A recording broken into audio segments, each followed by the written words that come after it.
Hello friends, welcome back to my channel. ಇವತ್ತಿನ recipe ಏನಪ್ಪ ಅಂತಂದರೆ ಲೆಮನ್ ರೈಸ್ ಹೇಗೆ ಮಾಡೋದು ಅಂತ ನೋಡೋಣ. ಓಕೆನಾ? ಇದು ತುಂಬಾ ಈಸಿ, ಆರಾಮ್ಸೆ ಗಡಿಬಿಡೀಲಿ ಟೈಮ್ ಇಲ್ಲ ಅಂತಂದಾಗ ರೈಸ್ ಇತ್ತು ಅಂದರೆ ಪಟ್ ಅಂತ ಮಾಡ್ಕೊಂಬಿಡ್ಬೋದು. ನಾನು ಒಂದು ಕಡೆ ರೈಸ್ ಇಟ್ಕೊಂಡಿದ್ದೀನಿ ಉದುರಾಗಿ. ಇನ್ನೊಂದು ಬೊಗಾಣಿ ಇಟ್ಕೊಂಡು ಅದಕ್ಕೆ 1-2 ಟೇಬಲ್ ಸ್ಪೂನಷ್ಟು ಎಣ್ಣೆ ಹಾಕ್ಕೊಂಡು ಸಾಸಿವೆನ ಹಾಕಿದ್ದೀನಿ. ಅದು ಚಟಪಟ ಆದಮೇಲೆ ಕಡಲೆಬೇಳೆನ ಹಾಕಿದ್ದೀನಿ. ಆಮೇಲೆ ಒಂದಿಷ್ಟು ಶೇಂಗಾ ಹಾಕಿ ಸ್ವಲ್ಪ ಡೀಪಾಗಿ ಫ್ರೈ ಆಯಿತು.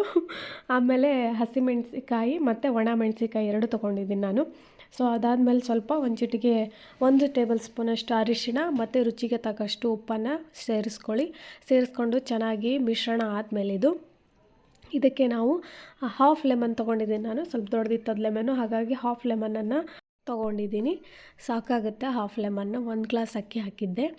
ಆಮೇಲೆ ಗೋಡಂಬಿನ ಸ್ವಲ್ಪ ಹಾಕ್ಕೊಳ್ಳಿ, ನಿಮ್ಗೆ ಹೇಗೆ ಬೇಕೋ ಹಾಗೆ. ನಾನು ಸ್ವಲ್ಪ ಗೋಡಂಬಿನ ಸೇರಿಸ್ಕೊತಾ ಇದ್ದೀನಿ. ಆಮೇಲೆ ಮೊದಲಿಗೂ ಹಾಕ್ಕೋಬೋದು ನೀವು, ನಾನು ಆಮೇಲೆ ಸೇರಿಸ್ಕೊಂಡಿದ್ದೀನಿ.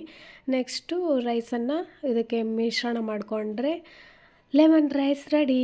ಅಂದ ಮೇಲೆ ಕೊತ್ತಂಬರಿನ ಸ್ವಲ್ಪ ಸಣ್ಣದಾಗಿ ಕಟ್ ಮಾಡಿಕೊಂಡು ಅದಕ್ಕೆ ಮೇಲೆ ಹಾಕ್ಕೊಂಡು ತಿಂದರೆ ಸಖತ್ತಾಗಿರುತ್ತೆ.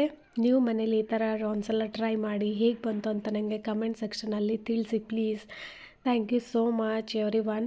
ಹೀಗೆ ನನ್ನ ಚಾನಲ್ನ ಎಲ್ಲರೂ ನೋಡ್ತಾಯಿರಿ, ಸಪೋರ್ಟ್ ಮಾಡ್ತಾಯಿರಿ. ಲೆಮನ್ ರೈಸ್ನ ಟ್ರೈ ಮಾಡಿ ನೀವು ಒಂದ್ಸಲ, ಓಕೆನಾ?